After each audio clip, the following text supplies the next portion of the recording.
And that's what you look like.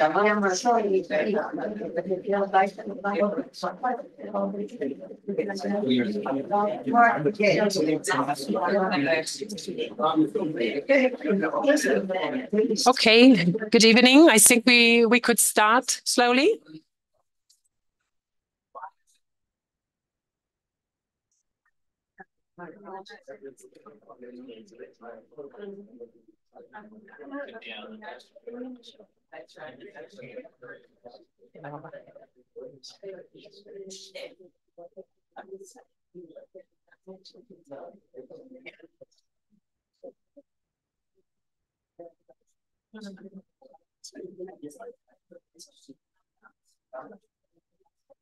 Dear all, good evening here at the Leo Baecker Institute, Jerusalem. My name is Irene Auerben-David, and I'm the director of the LBI. It's my pleasure to welcome you all here and online. And I want to warmly thank our cooperation partners for this lecture series. It's now the sixth year, the sixth Lasker-Schüler lecture, which Professor Vivian Liska, Professor of Comparative Literature at the University of Antwerp and here from the Hebrew University of Jerusalem, and a member of LBI Jerusalem's board, initiated back then, and together with Professor Benjamin Pollock from the Rosenzweig Minerva Center at the Hebrew University of Jerusalem. And within this series, we invite scholars and thinkers to read and interpret and reinterpret Else Lasker-Schüler and her oeuvre in very different constellations and aspects. We started out short before COVID. Many other crises have followed. And we are probably within the midst of the biggest of all of them here right now. Tonight's Else Lasker-Schüler will be delivered by Professor Sidra de Corbin-Ezrachi, and I thank you very much for accepting our invitation. She will speak about missed encounters, Else Lasker-Schüler, Leah Goldberg, and Zelda Mishkovsky at Café Zichel in Jerusalem in the 1940s. And I would also like to welcome our two respondents, Dr. Jan Kühne from the Minerva Rosenzweig Center and Asif Rachamim, from the Free University in Berlin.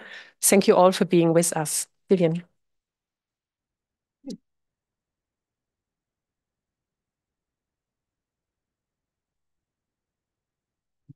Good evening, dear colleagues, students, friends. It's such a pleasure that this actually exists. When about 7 years ago, I had this intuition that one ought to honor Else Lasker-Schüler here in this city. I proposed this as a kind of, idea to Irene. Irene was enthusiastic. And here we are at the sixth Else Lasker-Schüler lecture, where we gather every year to celebrate the life and legacy of this extraordinary German-Jewish poet, avant-garde figure, performance artist, rebel, and one of the very few women belonging to the pantheon of German modernism. Lasker-Schüler lived mostly in Berlin and later in life in Jerusalem, where she died in 1945, and where she is buried about 50 meters from my parents. So whenever I go there, I pass by her grave and think of her. It is in these difficult times that we turn to this very place, Jerusalem, where Lasker-Schüler spent the last years of her life in poverty, grief, and longing for her lost German homeland and for the Jerusalem of her dreams and of her poetry. Although her poetry has both sides, both the dream side and the other one, the one very aware of a reality that was far from the dream she formulated. From the earliest moments of her life, Lasker-Schüler stepped beyond the limitations set for her by her situation as an artist and poet living first in her bourgeois environment in Wilhelmine, Germany, In her pursuit of personal and artistic freedom, she invented an alternative world, a world filled with exuberance, openness, and profound affinity for the fantastic and the imaginary that was nevertheless, especially in her criticism of the status quo, wholly directed at this world. And this dimension is something that one doesn't honor enough in her work. She welcomed the stranger and the outsider, fostering an attitude toward life and art that resolutely challenged the normative, segregating, and monotonous societal conventions of her time. Previous Lasker-Schüler lectures dealt with her opposition to Carl Schmitt, her impact on Israeli poetry, her unconventional ideas about anti-Semitism, her passion for dance and poetry, or rather her poetry as dance, and last year, her role as pioneer of queer thinking, writing, and living in the historical context of her time. So you see very, very different sides of this fantastic figure. It is my great pleasure to introduce this year's lecture, which will situate as a Lasker-Schüler in relation to Jerusalem in the context of two other women poets for whom this city was central to their existential, spiritual, and poetic life, Leah Goldberg and Zelda Mishkovsky. And you will get some extra poet that I will not disclose. I leave it to Sidra.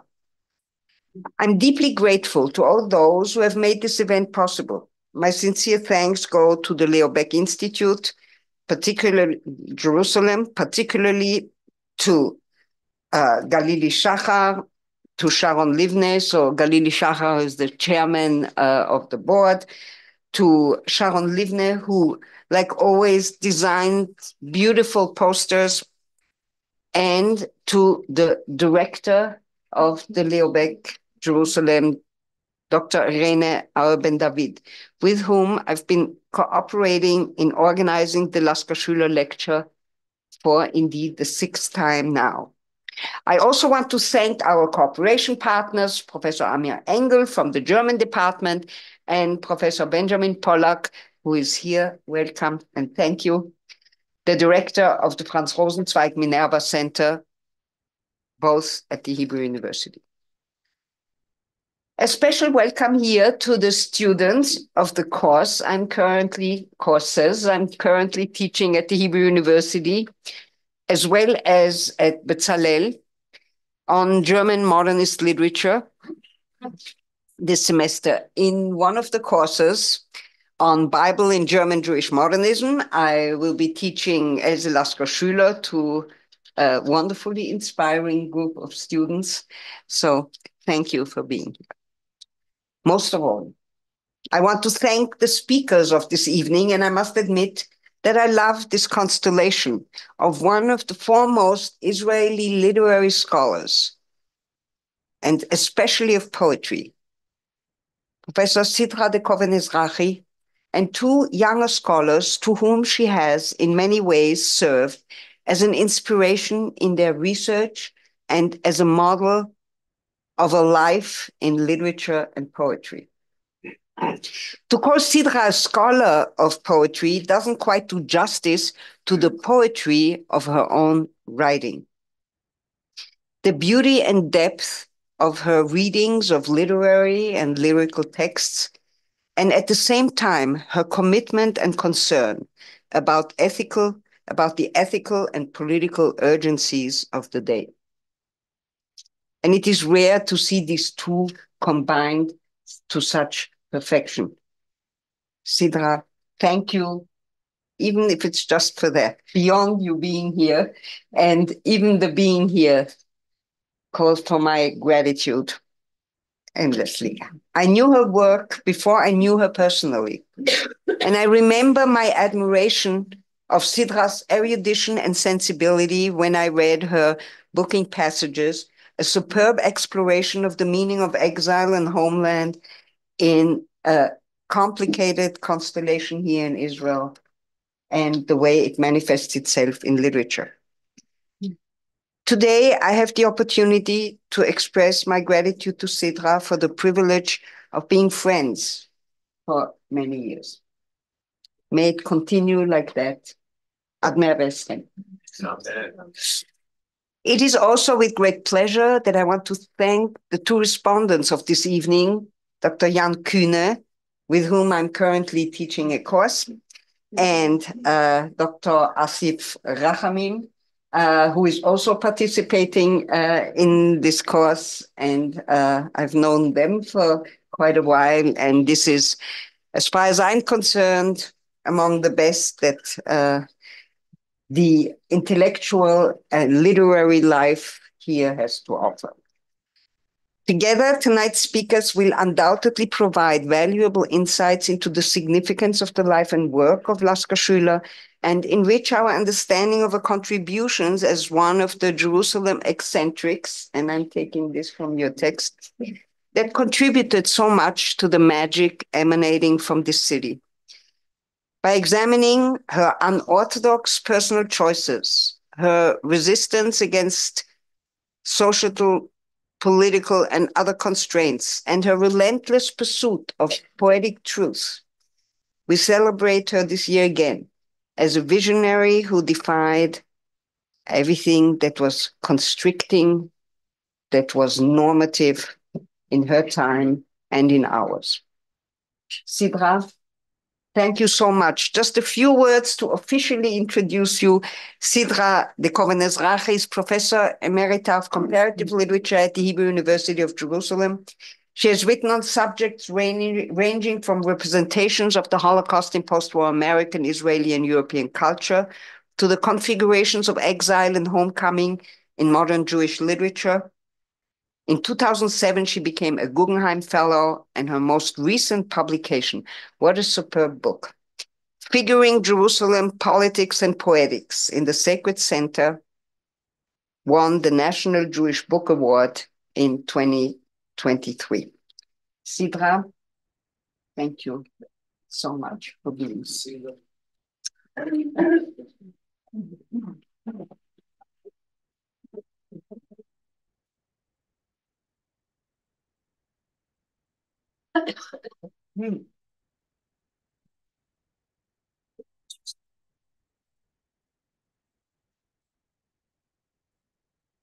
I really am speechless. I'm speechless for two reasons, because having survived Vivian's introduction, I feel like, I died and went to heaven. But I'm hoping that in heaven, I won't have a persistent bronchial cough, which may actually interfere with what I'm about to say. So please bear with me. But we have a doctor in the house, so You have time. What? Still being in heaven, you have time. What? You have time till heaven. You still want you around. I also want to thank everybody, Vivian, Irena, Jan, Asif, for this opportunity. Friends, colleagues, and even new friends. These are hard times, as we all know. And this is our nechama, coming out to events like this and hoping that somehow our world can be put back together again.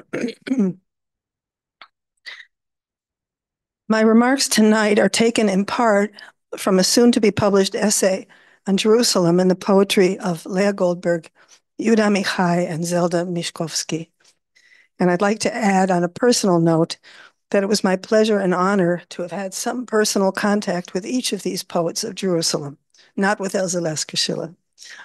As a BA student at the Hebrew University, I studied Dostoevsky with Leah Goldberg. Along with so many unlikely pilgrims, I was a visitor to Zelda's legendary tiny apartment on Rehov Tzfanya in Sharei Chesed. And with Yehuda Amichai, like so many of his fellow Jerusalemites, I had a long and loving friendship. Please bear with me as I briefly try to set the stage with Lasker-Schüler off to the sidelines, but somehow always remaining a focus of attention. One thing that is clear to anyone who has ever lived in or just visited Jerusalem is how this city focuses the mind and the heart. From the beginning, wherever the actual Jewish journey originates or terminates, it is meant to culminate in Jerusalem. Once one is situated in the city, references to or memories from other places become somehow contraband. Inevitably, then, in this city, crowded with the voices of pilgrims, sojourners, and citizens, past, present, and putative future, every newcomer feels alone and unmoored. And the primary challenge for every poet is, can this focus nevertheless make room for other spaces, other voices, other climes and vistas in the poet's own soul and in the Hebrew soul that is being reinvented through these voices? And how indeed can this landlocked city encompass memories and references incubated elsewhere?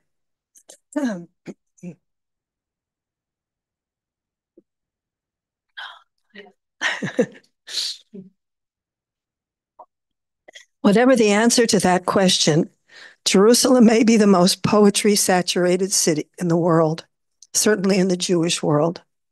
I'm constantly awed and gratified by how many gifted young poets continue to find their inspiration in this city already crowded with so many voices. In addition to those would-be poets or poetasters, thank you, who, in Yehuda Amichai's words, come in the evening into the old city and emerge from it, pockets stuffed with images and metaphors and little well-constructed parables and crepuscular similes from among columns and crypts, from within darkening fruit and delicate filigree of hammered hearts. משוררים באים עם ערב לתוך העיר העתיקה ויוצאים ממנה עמוסי תמונות והשאלות ומשלי מחשבת קטנים ודימויי דמדומים מבין כוכים וכרכובים מתוך פירות מאפילים ופיתוחי מקשי לב. In addition to all these, there are real poets who come and come and come. Next slide, please. I lifted my hand to my forehead to wipe off the sweat and found I had accidentally raised up the ghost of Elsa Lasker-Schüler. Light and tiny as she was in her life, all the more so in her death. Ah, but her poems. הרמתי את ידי למצחי למחות זיעה, והעליתי את אלזה לסקר-שילר במקרה, קלה וקטנה שהייתה בחייה, קל וחומר במותה, אבל שיריה. Ah, but her poems. Although I have not focused on her writing in my own scholarship, deferring to colleagues like Vivian and younger scholars like Jan and Asif, Lasker-Schüler cast a long shadow over Amichai, over Leah Goldberg, and Zelda Mishkovsky, and indeed over the entire literary landscape of Jerusalem in mid-20th century. She was, as you all know, one of those strange, lonely figures in mandatory Palestine who make the others appear positively gregarious and well-placed. Even though he was only a teenager when he first encountered her, according to poet Dennis Silk, the young Amichai reported seeing Lasker-Schüler at the central bus station and grabbing hold of her so she wouldn't fly off. And she was surely one of the most eccentric figures in a city full of eccentrics. Amichai came belatedly to her poetry, as it were, to raise up her ghost. Hannah Kronfeld, in her magisterial volume on Amichai, writes that the woman he regarded in his teenage years as one of the Jerusalem eccentrics would later be described in his introduction to Hebrew and English translations of her work as one of the great poets of the 20th century. Her image has often revisited me, as have her poems. I want to focus my own remarks tonight on a moment that invokes the ambiance and intimacy of Jerusalem in the mid-1940s, a moment when two other poets, Leah Goldberg and Zelda, barely encountered Lasker-Schüler in person in Café Zichel on Ben Yehuda Street. Subsequent to the rendezvous manqué, which I will describe presently, Goldberg and Zelda would each confess to her own silent trepidation and sense of squandered opportunity, a sense that accentuates both the foreignness of the German Jewish poet in that ambiance, but also perhaps the inaccessibility of her poetic imagination and her forbidding appearance. I will present to you this evening a reimagining of the scene of near encounters between that elusive, mysterious figure of mid-century Jerusalem and the two women poets, one already established in Hebrew letters and one still undiscovered. It not only sets the stage for the discussion to follow, but also provides a glimpse into quasi-intimate cultural spaces in mandatory Jerusalem. I'm quoting now from an essay, a beautiful essay by Lasker-Schüler. Elsa Lasker-Schüler sits alone in Café Zichel on Ben Yehuda Street. Two poets, Zelda and Leah Goldberg, find themselves in this cafe at the same time, or around the same time. Longitudinal and latitudinal lines cross in place, Jerusalem, and in time, the years of World War II. Lasker-Schüler, who was a good friend of Zelda, put it this way, and she was largely responsible for Zelda's arrival on the literary stage. And she opens her beautiful essay on these poetic meetings, or near meetings, by describing the scene in Zichel. Tzvi admits to carrying this story inside her for many years, publishing it only in 1993 in Helit Yeshurun's journal, Chadarim. She brings the recorded thoughts of Zelda and Leah Goldberg in parallel columns, the first in poetry and the second in a prose account. In the memoir of her exchanges with Avram ben Yitzchak Sone, Goldberg relates having entered Café Zichel with a friend and seeing Elsa Lasker-Schüler sitting alone at a table. Just then a flower vendor appeared in the cafe. Some of us who are old enough remember how the flower vendors used to come into cafes with violets. And on impulse, Goldberg bought a bouquet of violets and offered it to Lasker-Schüler, whom she did not know personally. The ensuing exchange reveals both the German poet's enduring status as stranger in the city and Goldberg's own rather insecure status as host, borrowed for this occasion. Next. This is for you, I told her. Her bass voice, from a place beyond this world, but saturated with an indecipherable hostility, chastised me. What do you want of me? This is for you, I repeated my words. She then repeated hers with greater anger. What do you want of me? I mumbled weakly, I love your poems. Chagrined, Goldberg returned to her table, but her companion told her that she could see from the corner of her eye that Lasker-Schüler kept smelling the flowers and smiling to herself. That both poets were in the same cafe in Jerusalem at the same moment marks a point of convergence along their different life trajectories. Goldberg had arrived in 1935 as a Zionist Olah, but Lasker-Schüler first arrived as a sojourner in 1934, and again in 1937, and finally in 1939 as a refugee. It was on this third sojourn in the city, as you all know, that she would find her final resting place, as the war prevented her from returning to Zurich. And while Lasker-Schüler would remain until the end an inveterate outsider, taken into the fold, as it were, only after her death, she died in Jerusalem in 1945 and was buried on Mount of Olives. This vignette demonstrates, among other things, Goldberg's status as what Michael Glusman calls both an insider and outsider in the cultural life of mandatory Jerusalem. But as I've already indicated, there was more than one other female poet who shared this dramatic space.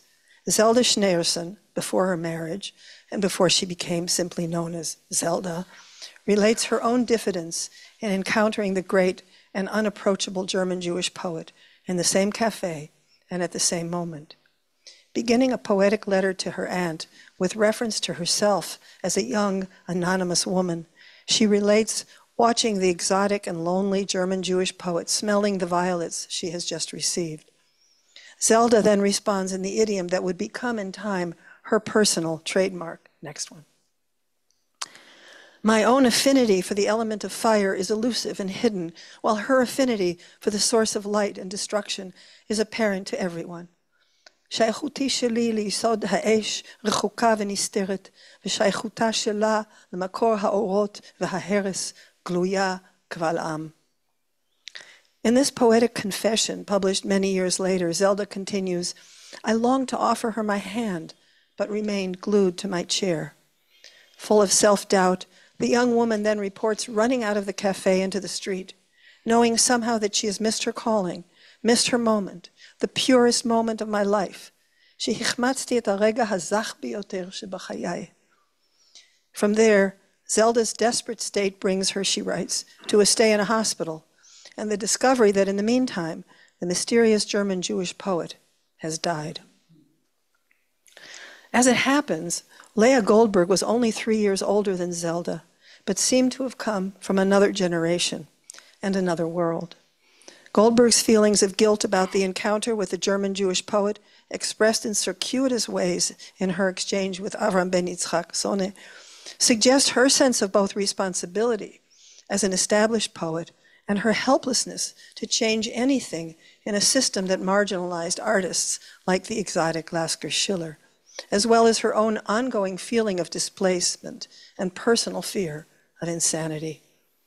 Goldberg holds on desperately to her facade as representative of the cultural mainstream, even as she is ashamed of it.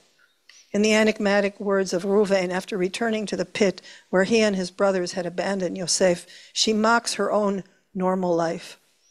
Ana ani ba lifnehem im ha-chayim ha-normalim sheli. How can I appear before them with my normal life? But the inferiority that both Zelda Schneerson and Leah Goldberg experience in the presence of this wild, independent, but isolated German Jewish poet is also a demeaning of their own worth. Goldberg dismisses her position as one who writes rhyming verses, charuzim mitztalselim. Azatzvi argues that the utter solitude projected by Lasker-Schüler represents for both these younger poets a more genuine, if I would add anachronistically romantic, version of the self and the work. A true poet must be tortured and utterly alone. Suffice it here to recall this cafe scene as a pageant that brings both women poets into the same space for a near encounter, along with the tortured figure of Lasker-Schüler. Think for a moment of the venue of these near encounters. Although the cafe culture in Tel Aviv in mid-20th century has garnered considerable attention, Jerusalem has had its own less celebrated version. Zachar Pinsker, who has written extensively on cafe cultures in Europe, the Yishuv, and the State of Israel, applies Edward Soja's term third space to literary cafes in general, and specifically as they play out in Leah Goldberg's poetry and prose, as in her life. He writes, the strict gender relations that the space of the cafe dictates become visible, but so does the freedom that the cafe enables, sometimes even celebrates, the closeness to others, as well as the emphasized loneliness. Through the lens of the third space of the cafe, we see not only Goldberg's strong ties to European Jewish poets and writers of the previous generation whom she admired, but also her attempts to release herself from their influence in order to find her own voice. I'm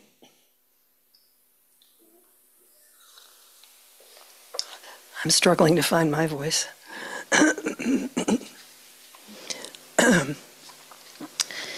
Pinsker also alludes to the commonalities and differences between the cafe cultures that evolved in Tel Aviv and in Jerusalem.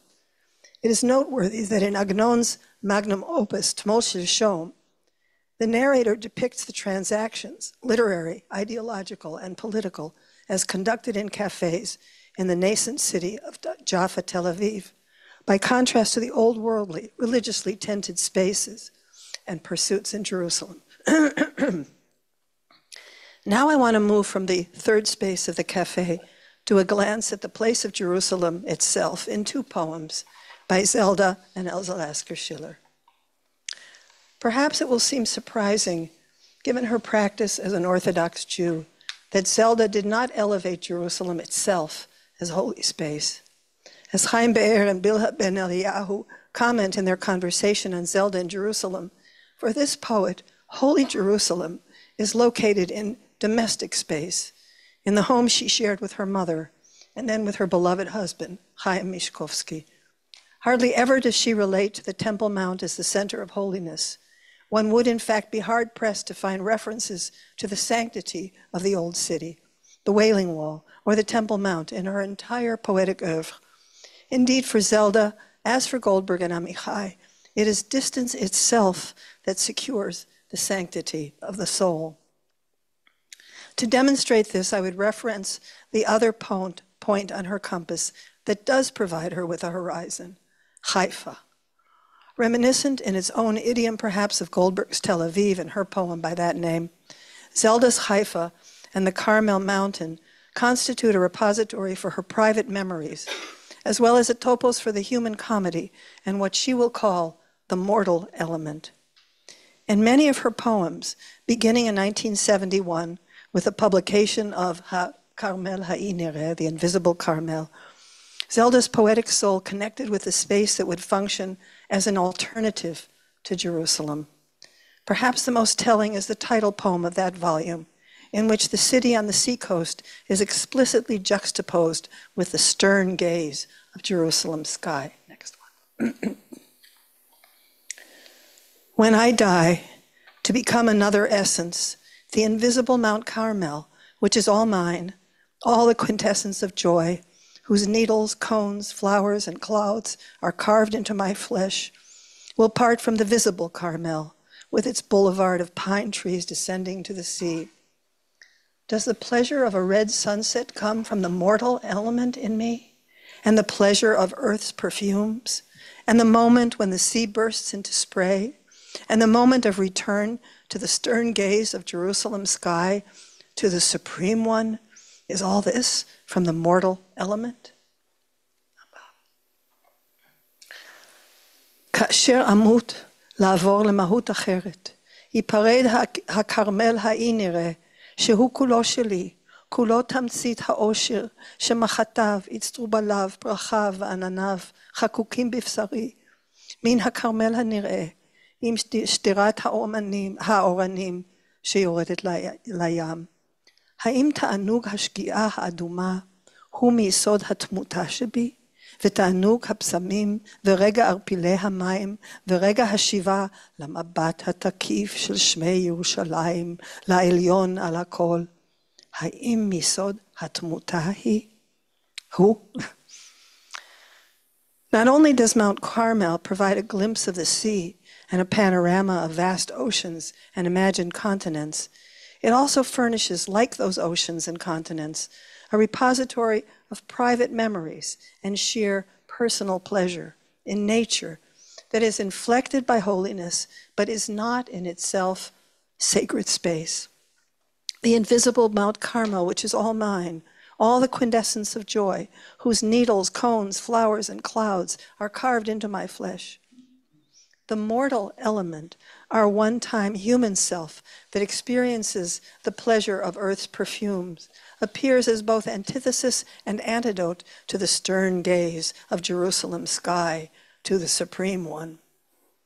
Even as the dashes at the end of many of these lines resonate with Emily Dickinson's punctuated manifestations of the mundane world shot through with divinity, and render these two sister practitioners of metaphysical poetry, it is the magnificence of the mortal element that is being celebrated by both.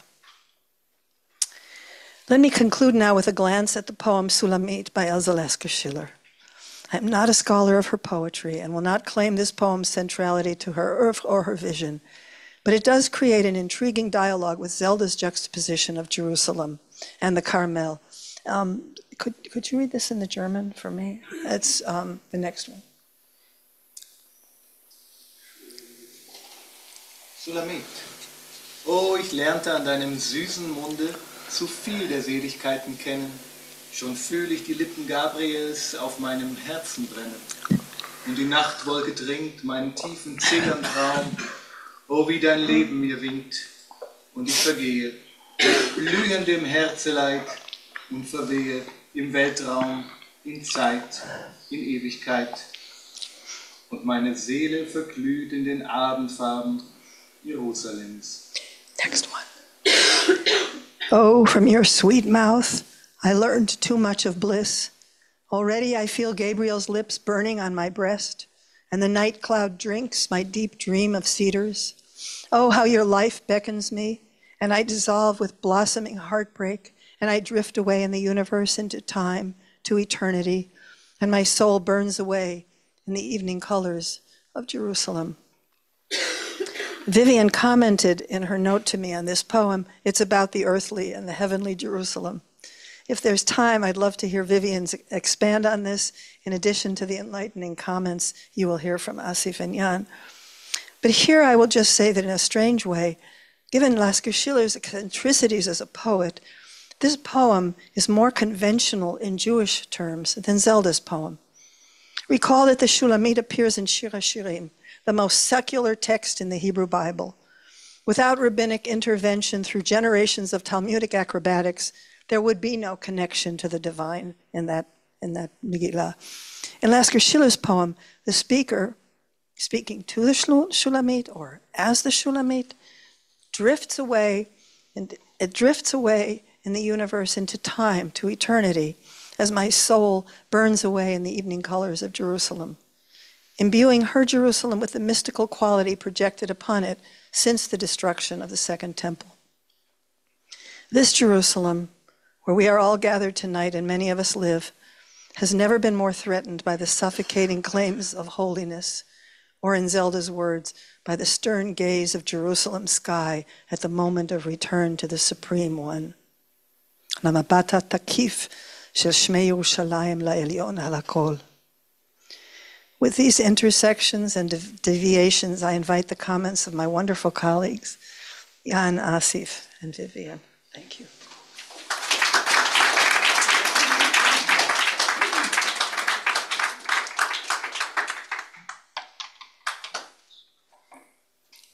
Sidra, this was so beautiful and moving. You can leave the poem on for a minute, because I will take up Sidra's invitation to just add a few thoughts and comments to this poem. As a kind of conversation with you about the earthly and the heavenly, and what you called so beautifully in relation to Zelda, the mundane world shot through with the divine. I think that this poem is as unconventional as Zelda's because it describes a move from a sensuous, erotic experience to a heavenly Jerusalem, but not without ambivalence and regrets. Because if we look at the individual verses, so Shulamit, explicit reference to the Song of Songs indeed, and it could almost be read as a way of countering that spiritualization of the Song of Songs, or at least voluntarily so. It combines sensual love and messianic anticipation in a way that does not admit a metaphorical dissolution of sensuality into pure spirituality. Oh, from your sweet mouth, I learned too much of bliss. The ambivalence about it begins already there with its title and reference to the Archangel Gabriel, to Jerusalem and the cedars growing there. A messianic vision of redemption emerges in this poem. However, this vision remains ambivalent all the way. The poem begins with the recollection of a past experience of love and goes on to describe a process of self-dissolution, of a withdrawal from reality of time and space, culminating in messianic Jerusalem. In the Bible, Gabriel is the archangel who delivers and interprets the word of God. He announces to the prophet Daniel the time of the end, the defeat of Israel and the destruction of Jerusalem, whereupon Daniel breaks into a song of atonement. And as reward of Daniel's contrition, Gabriel appears to him again about the time of the evening offering and proclaims the tidings of the future reconstruction of Jerusalem. Lasker-Schüler's Shulamit can likewise be read as a song of atonement that is rewarded as evening falls at the time of the end with the announcement of approaching salvation and yet. The first two lines are quite ambiguous. The too much of the pleasures experienced at the mouth of the lover could refer to possible regrets about lustful experiences of love, but could just as well be read as a kind of hyperbole of excessive bliss, especially as young people today say, oh, this was just too much. Or as mourning for the loss of such a state. It was so much that now that this is disappearing, it is unbearable. The picture of Gabriel's lips and the metaphor of the drinking night cloud in the following lines twice take up the motif of the mouth. So it's the drinking and the lips.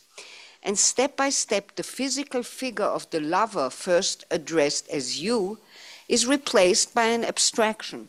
And that is what's going to go on with regret through the poem. Gabriel's burning lips, which at first replace the lover's mouth, are an expression both of passion and pain. Then the night cloud takes up the dream of redemption, but introduces a new darkness. In the middle of the poem, this progression leads into a new invocation of the lover. Oh, how your life beckons me. In German, winkt. Now, winken, that's the sign.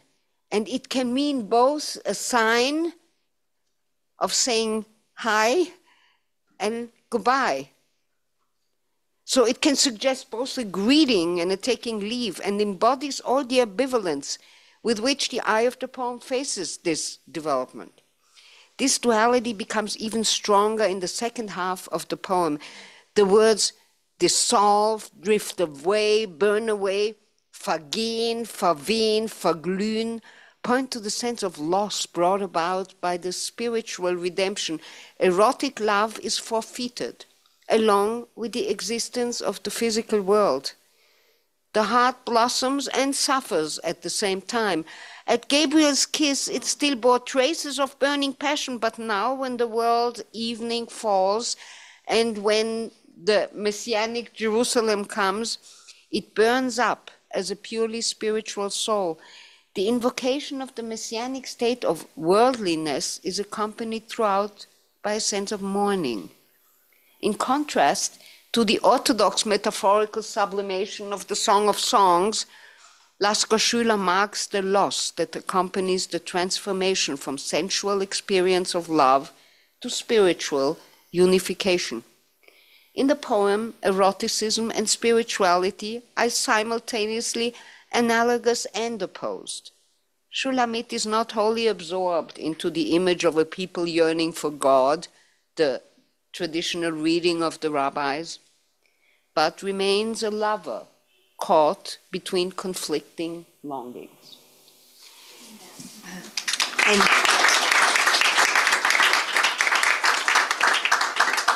so I now want to introduce Dr. Asif Rachamim. Is that the sequence that works for the two of you? Or Jan first? Whatever. Okay, Sidras. Jan, go ahead. Jan Kühne is associate researcher at the Franz Rosenzweig Minerva Research Center and a teaching fellow at the Hebrew University of Jerusalem. He has written on the German Jewish legacy in Israeli theater and literature with focus on performative and poetic interventions into traditional narratives and paradigms. He has served as co-head of the interdisciplinary and international research group between Jewish languages at the Leah Beck Institute, Jerusalem, and is the editor of the next issue of the Yearbook for European Jewish Literary Studies, of which I'm the editor, and thank you very much for taking over this task. Among his most recent publications are the book Die Zionistische Komödie im Drama Sami Gronemanns über Ursprünge und Eigenarten einer latenten Gattung, 2020, and he's currently working on a book on German Hebrew literary multilingualism. Jan, please.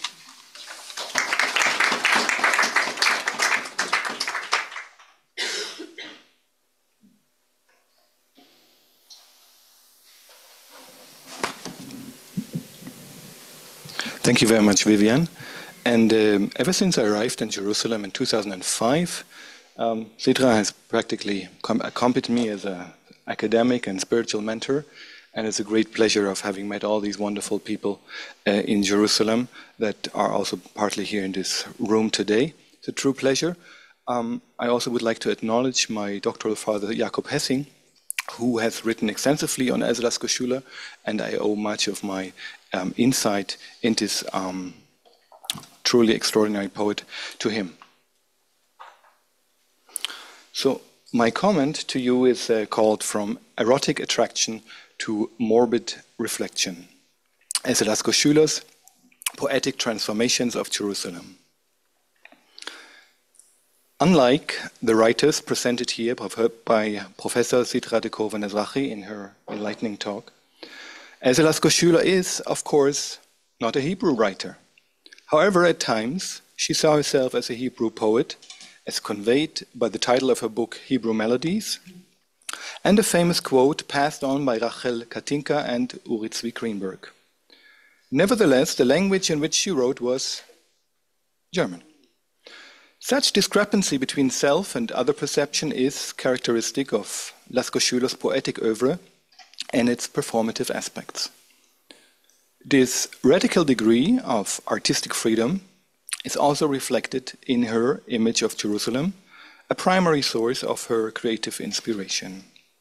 In my commentary, I argue that Lasker-Schüler is an ideal case for de Koven-Ezrachi's thesis, because upon the poet's arrival in Yerushalayim al-Quds, the Jerusalem of Lasker-Schüler's dreams turns into an image of nightmare, as I will briefly illustrate. In one of her most beautiful poems, Sulamit, from the before-mentioned Hebrew Melodies, Lasker-Schüler concludes, as we have just heard now, quote, "And my soul burns up in the evening colors of Jerusalem," end of quote. It is only one of the many examples of the erotic attraction inscribed in her image of Jerusalem before she visited Palestine. The poem was written still in Berlin, where she frequented the Romanische Café, a central meeting point of the German Jewish Bohème. There she had undoubtedly been, quote, "the most original figure," end of quote, according to a Hebrew feuilleton by her lawyer Sami Groneman, published in Tel Aviv shortly after her death. Groneman, a satiric writer and pioneer of the Zionist comedy, could not avoid remarking that Lasker-Schüler was, quote, "privileged to spend the rest of her life in our country," end of quote, ironically addressing, or not, the fact that she would have preferred to return to Zurich if politics would have permitted, let alone Nazi Germany. This lack of personal freedom, thus, is one of the biographical factors to be taken into account when studying the final transformation of her poetic image of Jerusalem. Groneman's depiction of Lasker-Schüler's conduct in the Romanische Café, though, helps contextualize her impressions in the Café Zichel as rendered by Leah Goldberg and Zelda. The following account indicates that the Berührungsangst, the fear of contact with an untouchable or at least unapproachable Lasker-Schüler, was not based solely on the Hebraists' anxiety against foreign tongues in general and that of German in particular. Groneman writes, quote, "Although Lasker-Schüler's poems were very popular there in the Romanisches Café and exerted a great attraction, she felt uncomfortable in this society. One day in the café, she turned to a lady at the next table and said, 'I've never seen a face that repulsive before.' Another time, 'Don't get caught up with your greedy peepers.' And once, when she was reading from her works in the literary salon, she suddenly stood up and exclaimed, 'That lady in the back with a yellow shirt, get her out. Now, she's driving me crazy the way she's staring at me.' And Groneman continues, 'You couldn't talk to her like a normal person. she fantasized and had hallucinations. End of quote. Here, Groneman adds an account of a conversation between Lasker-Schüler and King David, in which she hallucinated touching the biblical royal and discovered that he wore British fleece wool. Interestingly, this might be read as a metaphor, foreshadowing her encounter with Yerushalayim al-Quds under the British Mandate, the context to which I turn now. Stuck in Jerusalem, Lasker-Schüler published one last poem collection during her lifetime, My Blue Piano, which contains the poem with the title Jerusalem. The title signifies a distance, in comparison, for example, with Mahmoud Darwish's poem In Jerusalem, Fil Quds, which begins with the explicit remark, quote, in Jerusalem, and I mean within the ancient walls, end of quote. Lasker-Schüler's Jerusalem, written in Jerusalem, paints the city with morbid strokes and begins as follows. God formed out of his spine Palestine, out of one single bone Jerusalem, a wonder through mausoleums, our holy city turned to stone. Stones lie along the bed of her dead waters, instead of the water silk at play, coming and passing. Grounds stare hard at the wanderer, and he sinks into their rigid nights. I have fears that I'm unable to overwhelm. End of quote. In her previous writings, Lasker-Schüler depicted Jerusalem as an image imbued with erotic and mystic attraction, the eternal love of the Jewish people. In Yerushalayim al-Quds, this timeless mythical image becomes one of morbid reflection, haunted by the specter of historic time. Thereby, her Jerusalem stands metonymic for the Jewish imaginary of Eretz Israel and thus could not but shatter in the face of her encounter with Palestinian reality. The Munich-born German Jewish writer and resident of Jerusalem, Shalom ben Chorin, explained this tragic encounter as follows, quote, now imagine Hölderlin had moved to Athens. It would have led to a terrible clash between dream and reality. Else Lasker-Schüler, the poet of Hebrew melodies, experienced this collision. For Ben Chorin, this was one of the reasons why he saw her, quote, perched like a frightened bird in her favorite Café Zichel on Ben Yehuda Straße, startled when people spoke at her, but mortally offended when people walked past her table without saying hello. End of quote. However, the poetess is depicted as devastated not only because of her broken dreams, but Ben Chorin describes her as, quote, embittered by the lack of understanding and unkindness of those around her. This is no longer Eretz Israel, she said, but Eretz Misrael. And then she could say in deep resignation, if the Jews don't behave differently, God will choose another people. End of quote. Here, a neologism enables Lasker-Schüler to cope with the dissonance between her poetic Jerusalem and its reality, since for her, reality has to be suspended in her dream, not the other way around. However, as I would like to illustrate in closing, this dream nevertheless turned into a nightmare. Lasker-Schüler's neologism, Misrael, is a bilingual pun that conflates the noun Israel, with the German adjective mies, for lousy, crappy, or rotten, phonetically reminiscent of misery. When I asked myself how to render this pun into English, I remembered Lasker-Schüler's last completed work, the play I and I, Ich und Ich. Published only after her death, it was intended to form part of her second and uncompleted Palästina Buch, whose final title appears to have been Jerusalem. The play, however, is not located inside the old city, but, quote, near the Tower of David, named by the indigenous Palestinians Hell's Ground, end of quote. That is to say, in the Gehinnom Valley, next to today's Cinematheque.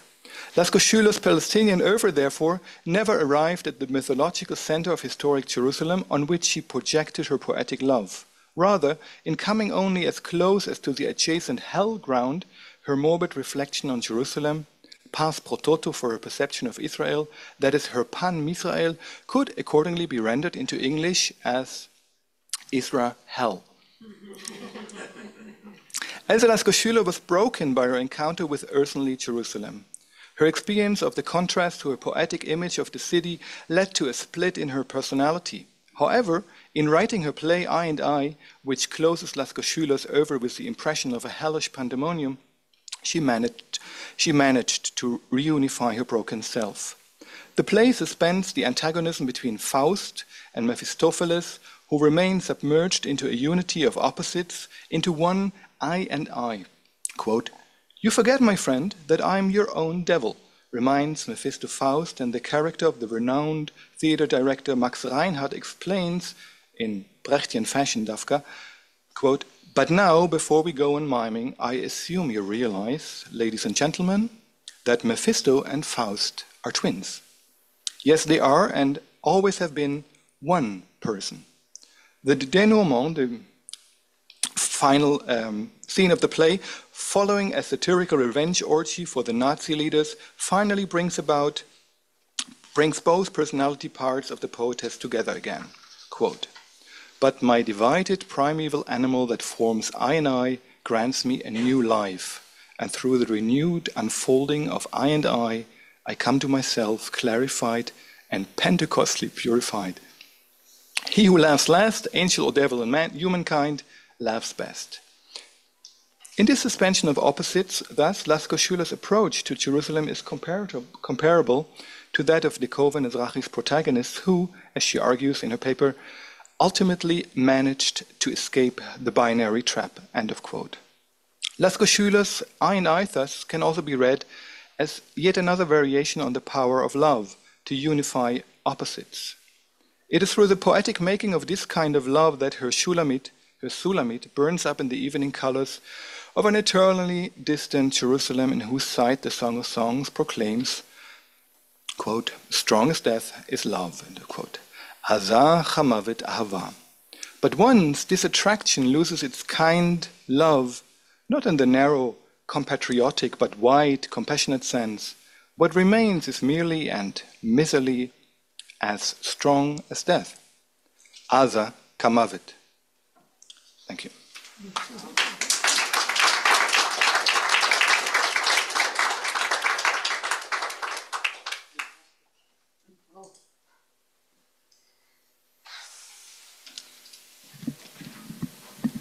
Jan, thank you so much.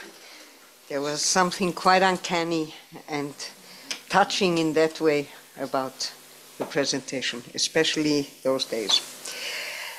Now, Dr. Asif Rachamim, who is a Minerva postdoctoral fellow in the Department of Philosophy at the Freie Universität Berlin.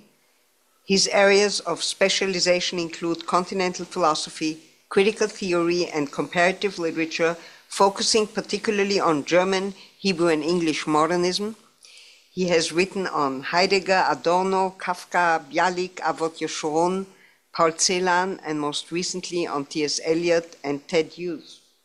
His forthcoming book, Poetic Cartography, Space and Place in German Hebrew Thought, is set to be published in 2024 by the Greuter Verlag. Asif.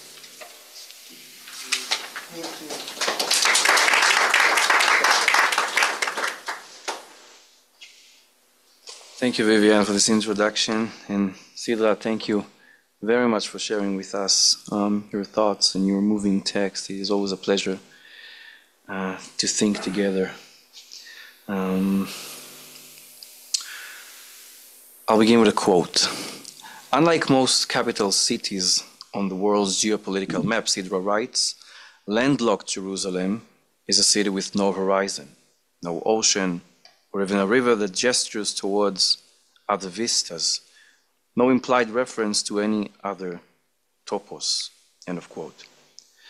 A city with no horizon, hemmed in by mountains and perched on the edge of an immense desert, detached from any large source of water, sea, or river that would allow its inhabitants to open up to other possibilities of emplacement. For many, admittedly far too many, the city's encirclement generates a sense of entrapment. Jerusalem is a fortress of solitude. This fortress is also awfully crowded with innumerable stories and histories, faces and voices, present but mostly absent by apparitions and shadows. As the city's outer boundaries converge with with its inner ones, any new voice or story must struggle to carve out a small space for itself. Yet this unimaginably overpopulated city, Sidra reminds us, is both the origin and the telos of the Hebrew soul. The whole entire world, all the places at once, and at the same time, a placeless topos transcending the very notion of place, an unconfined container beyond any measurement. As such, Jerusalem forms a powerful force field within which two radically opposing forces ceaselessly quarrel. On the one hand, an irresistible centripetal pull toward the holy center, which threatens to devour those who allow themselves to be ensnared by its spell. On the other hand, a centrifugal push, created and maintained by what Sidra calls the mimetic imagination, namely the creative, imaginative force which here in Sidra's talk stands for poetry, but naturally possesses a broader scope. Through the use of metaphor, of representation, and other techniques of aesthetic distancing, this force is assigned the task of keeping sanctity's allure at bay, transmitting while transforming it, endeavoring to protect the agent from fully succumbing to and being overwhelmed by it. In some cases, such as the ones discussed here by Sidra, the mimetic imagination invests its creative energy in speculating other vistas, drawing alternative horizons in an attempt to alleviate the tension and free the yearning gaze confined by the walls of the mountainous abode. In others, it strives to maintain distance from the city's unstable core, i.e., its holy center, through gestures of deferral, generating a dynamic of a never-ending movement towards a destination that is, in principle, unreachable.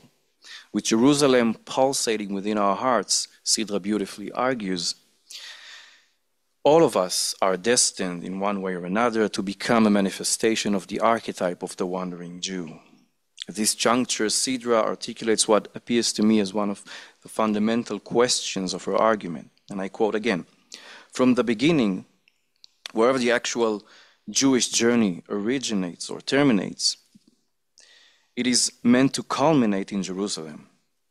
Once one is situated there, references to or memories from other places become somehow contraband.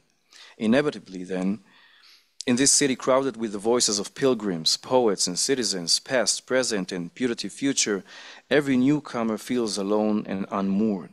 So the primary challenge is, can this focus nevertheless make room for the other spaces, other voices, other climes and vistas in the poet's own soul and in the Hebrew soul that is being reinvented through these voices?" End of quote. What happens then to the one who finds him or herself actually arriving in Jerusalem, but discovers that they have no way out? What happens when the back and forth movement, which responded to the city's invitation yet kept it at a safe distance, is abruptly halted? When a triumphant arrival unexpectedly transforms into an entrapment, the irreversibility of which severely disrupts our horizon-seeking mimetic energies. Finally, what happens when the place of yearning turns into an Eretz Gzera, a land which is cut off? These questions find their tragic exemplar in Elsa Lasker-Schüler during her third and final Jerusalem journey. Like the other poet Sidra mentioned in her talk, Lasker-Schüler also arrived in Jerusalem, and more than once. During her first two trips, Jerusalem granted the poet arrivals which corresponded with her poetic expectations. Enchanted, she was eager to pledge an oath in the name of Jerusalem and all it represents. "We should inscribe on the flesh of our lips, Jerusalem," she had told the poet Uri Tzvi Greenberg one evening during a stroll together. The third arrival, however, painted an entirely different picture, an aborted movement, a one-way ticket to the place of redemption. Can a mimetic imagination transcend these imposed new borders and open up other vistas of solace? This question is not an easy one to answer in the case of Lasker-Schüler. As her arrival turned into an exile, A shift in the orientation of her poetic imagination quickly followed, one that would ultimately result in a dramatic aesthetic reshaping of Jerusalem, no longer an epitome of longing and belonging, but a final stop, imposed, unwished for. Lasker-Schüler thus poses an intriguing challenge to the dynamics of exile commonly depicted in literature, as in her case, exile converges with alleged homecoming to form a perfect storm. Instead of the triumphant arrival of a ragged wanderer finally returning home, an auferlegte Heimat, an imposed homeland, to quote Bodenheimer, and the poet, an exile to the place of redemption, to snag a memorable phrase from the Israeli poet Avot Yeshurun. During the final years of her life in Jerusalem, Lasker-Schüler suffered from poverty, illness, and solitude. The harsh encounter with the reality of forced exile dramatically altered her mode of existence in the city. In a letter sent to Zalman Schocken, she confesses, Ich habe mir das Sein in Jerusalem anders vorgestellt. Ich bin so tief enttäuscht. I imagine that Jerusalem existed differently. I am so deeply disappointed. This Jerusalem existence quickly became unbearable for the poet, overshadowing her poetic visions. The dreamy, quasi-biblical, mythical Jerusalem introduced in poems such as Shulamit evaporated into the eternal evening skies of the songs, and the love-intoxicated speaker of the early poem has now transformed into a grief-stricken old woman wandering desperately in a cold, dead city, searching for her absent lover/savior, as we heard from Jan in the poem Jerusalem. Now, I want to say something about this poem. This poem was included in Lasker-Schüler's 1943 collection, Mein Blaues Klavier. It opens with a paraphrase on a Talmudic midrash, which depicts how Jerusalem, much like the biblical Eve, Chava, was created by God himself from a single bone called Luz. While interpretations of this bone's identity and its position within the human body vary, all concur on one point. As the sole bone that remains intact after death, it is believed to be the foundation from which the entire human body will be resurrected at the end of days. Interestingly, some interpreters associate this bone with none other than Jerusalem, drawing on Genesis 28:19, Ve'ulam luz shem ha'ir larishona.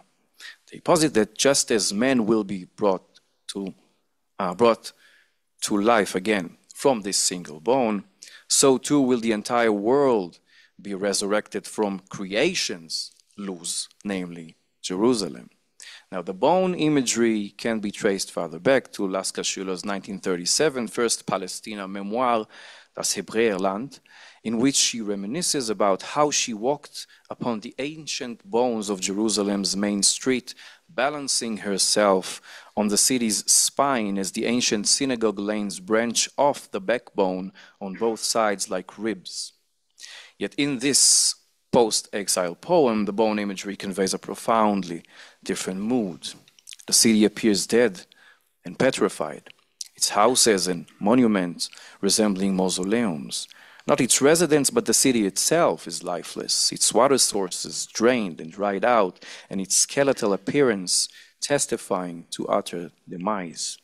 Unlike the early Shulamit poem, with its majestic heavens across which a heavenly Jerusalem spreads out in all its splendor, here we encounter a stone-cold topography, hardened to death. And unlike the evening skies glowing with youthful desire, we now find ourselves surrounded by an all-encompassing, menacing night, which brings to mind Christ's night of trepidations in Gat Shemanim. The messianic hope evoked by the poem's epigraph is shattered by the unforgiving reality of forced exile. The speaker, wandering helplessly among the empty tomb-like streets of nocturnal Jerusalem, futilely seeks her lover, her sole prospect of redemption.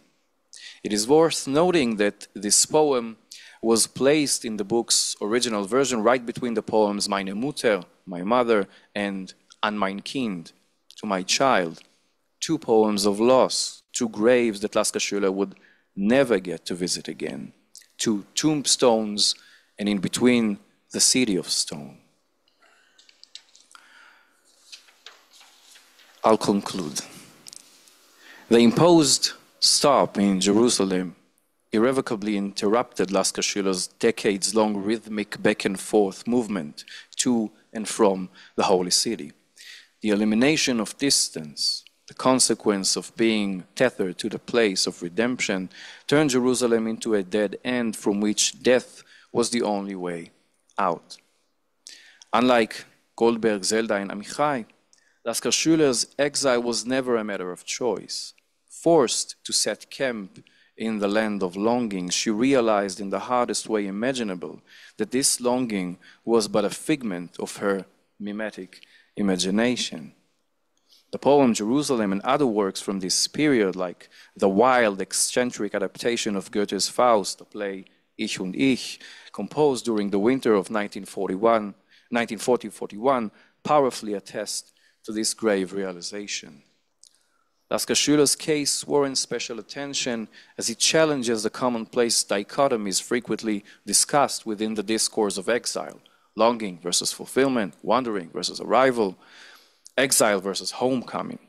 Once her destiny was determined forever, the thin veil of myth and lore enveloping Jerusalem swiftly disintegrated, giving way to an incurable despondency.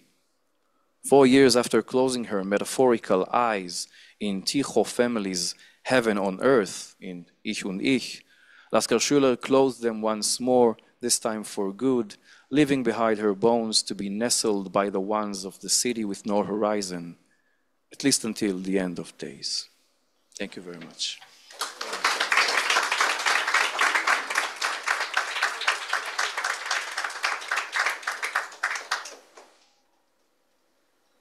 Thank you so much to all 3 of you. You want to have a Q&A? Or you prefer to all have drink and people can ask you? Is there somebody who wants to ask a generally relevant question? Yes, please. I want to add something small. Personally, my mother in Jerusalem, my mother, Ruth Wolf, took care of Elsa Lasker-Schüler my mother was au pair by Tony and Ernst Simon, and that was a center of Brit Shalom also. But she took care of Elsa. My mother every evening looked for her. If she saw her in one of the cafes, Zichel cafe or other cafe, and she never had money, so she never paid. So my mother would pay for her and take her. Sometimes she found her on a bank, in the garden, in the park, and then she would take her home and wash her and take her to our apartment. And something else, I grew up with Amichai. He knew my family, Goldschmidt in Würzburg, but that's about it. I wouldn't take much more time. Thank you so much. These reminiscences show us how close it all is and how much we here in Jerusalem still live with these, not only bones, but memories.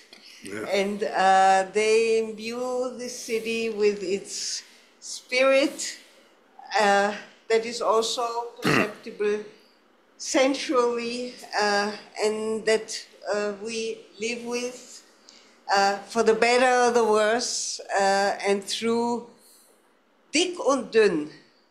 And sometimes when the times are rather thin and dire, or in the sense of dire, maybe we take some solace in the memories of the bad times that don't necessarily need to end in a messianic Jerusalem, but maybe just in a somewhat saner one.